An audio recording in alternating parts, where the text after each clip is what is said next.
સુરત શહેરમાં મહિલા સાથે સોશિયલ મીડિયા દ્વારા મિત્રતા કરી દુષ્કર્મ કરનાર તથા સોનાની અને રોકડ રકમ લઈને છેતરપિંડી કરનાર આરોપીઓને ગણતરીના કલાકોમાં કાપોદ્રા પોલીસે ઝડપી પાડી.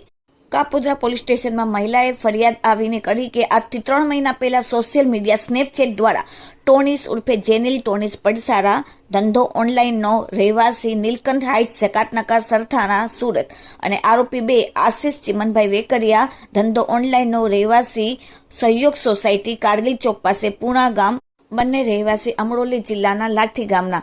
બંને આરોપીઓએ મહિલા સાથે પહેલે મિત્રતા કરી, પછી પ્રેમ સંબંધ રાખી અને મહિલાને કહ્યું કે હું એક સાયબરના મોટા ગુનામાં ફસાયેલ છું.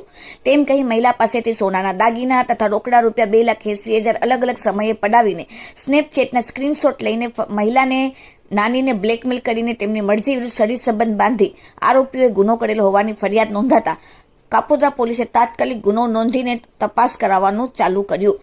પોલીસ તપાસમાં સામે આવ્યું કે બંને આરોપીઓ તેમના વતન ભાગી ગયા છે, જેથી કાપોદ્રા પોલીસની ટીમ તેમના વતને ગઈ અને ત્યાંથી બંને આરોપીઓને ટેકનિકલ વર્કઆઉટ કરીને હ્યુમન સોર્સિસના આધારે બાતમીના આધારે દુષ્કર્મ કરનાર ટોનીસ ઉર્ફે જેનિલ ટોનીસ પડસારા અને આશિષ વેકરિયાને ઝડપી પાડેલ છે.